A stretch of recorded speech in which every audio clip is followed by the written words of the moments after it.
नमस्कार। आज हम डिस्कस करेंगे ऑल इंडिया बार एग्ज़ामिनेशन का सिलेबस, जिसमें 19 सब्जेक्ट टोटल हैं। और हम आज ये डिस्कस करेंगे कि ऑप्शनल सब्जेक्ट आपको एलएलबी में कौन सा लेना चाहिए और आपको कैसे पढ़ना चाहिए और आपका स्ट्रेटजी क्या होना चाहिए, वो भी मैं आज डिस्कस करूँगा इस वीडियो में। तो फर्स्ट ऑफ ऑल हम सिलेबस के बारे में डिस्कस कर लेते हैं। तो पहला सब्जेक्ट जो है कॉन्स्टिट्यूशनल लॉ 1949 यानी कि संविधानिक कानून, इससे 10 मार्क्स के क्वेश्चन पूछे जाते हैं। इंडियन पीनल कोड यानी भारतीय दंड संहिता 1860, उससे 8 क्वेश्चन पूछे जाते हैं। क्रिमिनल प्रोसीजर कोड यानी कि क्रिमिनल प्रक्रिया संहिता 1973, इससे 10 क्वेश्चन पूछे जाते हैं। फिर आता है कोड ऑफ सिविल प्रोसीजर यानी कि सिविल प्रक्रिया संहिता 1908, इससे 10 क्वेश्चन पूछे जाते हैं। फिर आता है इंडियन एविडेंस एक्ट 1872 यानी कि भारतीय साक्ष्य अधिनियम 1872, इससे 8 क्वेश्चन के पूछे जाते हैं। तो ये 5 सब्जेक्ट बहुत ही इंपॉर्टेंट है। Constitution of India, Indian penal code, civil procedure code, criminal procedure code और इंडियन एविडेंस एक्ट, ये 5 सब्जेक्ट आपके लिए बहुत इंपॉर्टेंट है। इससे 46 मार्क्स का क्वेश्चन पूछता है। तो आप समझ सकते हैं एडवोकेट बनने के लिए आपको ये सब्जेक्ट काफ़ी हेल्पफुल होंगे। इसके बाद जितने भी सब्जेक्ट आते हैं मैं इन्हें ऑप्शनल सब्जेक्ट में कंसीडर करूँगा, और मैं अभी ऑप्शनल सब्जेक्ट कैसे आपको एलएलबी में चूज़ करना ये भी मैं अभी डिस्कस करूँगा। अगर आप ऑप्शनल सब्जेक्ट एलएलबी में या फिर बीबीए एलएलबी या बीए एलएलबी या फिर बीएससी एलएलबी न्यू करिकुलम से शुरू हुआ है, तो आप उसमें कौन सा ऑप्शनल सब्जेक्ट लेंगे जिससे आप आगे आपको फ्यूचर में हेल्प हो और वो आपके सब्जेक्ट जो है आपके लिए हेल्पफुल हो, ना कि आपके लिए बाद में वो प्रॉब्लम क्रिएट करे। तो मैं ये बताना चाहता हूँ कि ऑप्शनल सब्जेक्ट आपकी स्वतंत्रता है, आप वही चूज़ करें जो आपको सही लगे। लेकिन ये मेरा सजेशन है, अगर आपको ठीक लगे तो ओके, अदरवाइज़ आप वो करिए जो आपको अच्छा लगे। तो ऑप्शनल सब्जेक्ट आप कैसे सेलेक्ट करेंगे? अगर आपको एडवोकेट बनना है या फिर आप ये चाहते हैं कि हमें ये सब्जेक्ट जो ले रहे हैं वो हमें आगे फ्यूचर में हेल्प आए। तो सपोज़ आपका जो सिलेबस है कॉलेज का, जो भी आप यूनिवर्सिटी में हो, यूनिवर्सिटी का सिलेबस होता है। तो जैसे कि मैं पुणे यूनिवर्सिटी में था और यहाँ पे गोरखपुर यूनिवर्सिटी है जहाँ पे हूँ, तो यहाँ का सिलेबस ऑलमोस्ट सेम है, बस ऑप्शनल सब्जेक्ट हर यूनिवर्सिटी में डिफ़र होते हैं। तो ऑप्शनल सब्जेक्ट में 5 सब्जेक्ट दिए होंगे, वो 5 सब्जेक्ट आपको देखने हैं और ऑल इंडिया बार एग्जामिनेशन का सिलेबस देखना।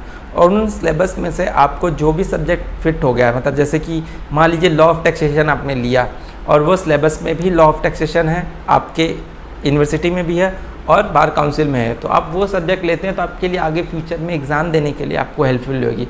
अगर आप कुछ और एडिशनल करना चाहते हो तो आप वो सब्जेक्ट लें, जैसे कि कंपैरेटिव कॉन्स्टिट्यूशन हो गया या फिर इंटरनेशनल ह्यूमैनिटेरियन रिफ्यूजी लॉ हो गया, तो वो सब आपको आगे फ्यूचर में जैसे कि एलएलएम करते हैं तो वहाँ पे आपको हेल्प आएगी। सो गाइस, लेकिन आपको अगर एडवोकेट बनना है तो आप वही सब्जेक्ट लें जो आपके एआईबी के में दिया हुआ, ताकि आपको फ्यूचर में उन बुक्स और उस पर पढ़ाई जो आपने पहले की हुई है वो आपको आगे चल के हेल्पफुल हो।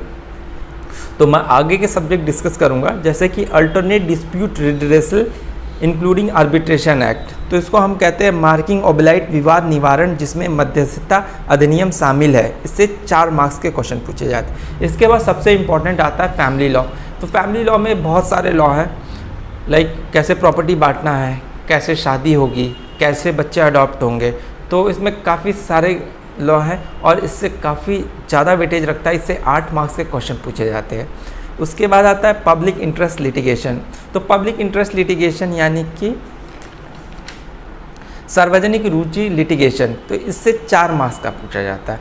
एडमिनिस्ट्रेटिव लॉ यानी प्रशासनिक कानून से 3 मार्क्स का पूछा जाता है। फिर professional ethics and cases of professional misconduct under BCI rules. तो बीसीआई नियमों के तहत व्यावसायिक नीति के पेशेवर नैतिक और मामले, इससे 4 मार्क्स के पूछे जाते हैं। उसके बाद आता है कंपनी लॉ। कंपनी लॉ में हम पढ़ते कैसे कंपनी बनती है, कैसे कंपनी का फॉर्मेशन होता है, कैसे कंपनी शेयर्स इशू करेगी, तो इससे 2 मार्क्स के क्वेश्चन पूछे। फिर साइबर लॉ। साइबर लॉ जो है आप उसमें आज की डेट में काफ़ी हेल्पफुल ये सब्जेक्ट है और इससे काफ़ी सारे केसेस आते हैं। तो साइबर लॉ से 2 मार्क्स का पूछा जाता है।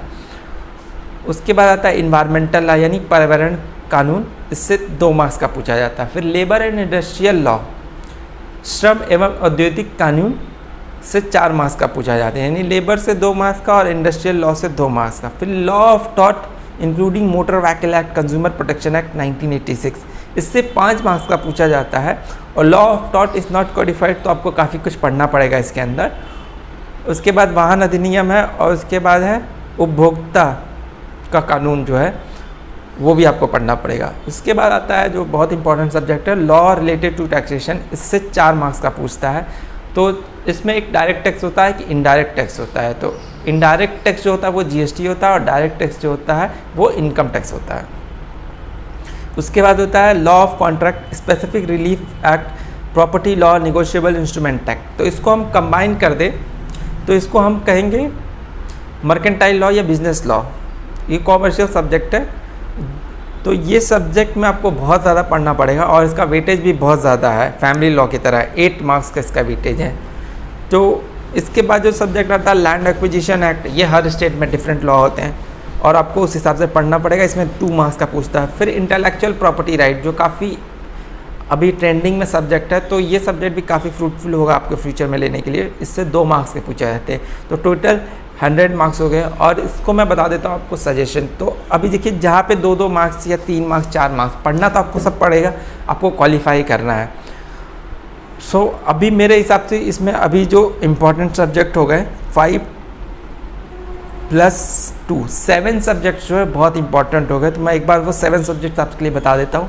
Constitutional law 1949, Indian penal code 1860, criminal procedure code 1973, code of civil procedure 1908, Indian evidence act 1872, family law and law of contract specific relief act, property law, negotiable instrument. तो ये 7 subject आपके लिए काफ़ी इंपॉर्टेंट हो गए और लगभग आपके क्वालिफाइंग मार्क्स से काफ़ी ज़्यादा ये पहुंच जाता है। तो ये सब्जेक्ट लेने का आपका काफ़ी मतलब अगर आप अपना टाइम दे रहे हैं तो सही जगह आप सब्जेक्ट देखें और सिलेबस के अकॉर्डिंग ही पढ़े। ये मेरी हम्बल रिक्वेस्ट है सभी स्टूडेंट से, सभी एस्पिरेंट जो तैयारी कर रहे हैं ऑल इंडिया बार एग्जामिनेशन के लिए। और ऑल द बेस्ट आपके एग्ज़ाम के लिए। और ऐसी जानकारी प्राप्त करने के लिए आप मेरे चैनल को सब्सक्राइब कर सकते हैं। धन्यवाद दोस्तों।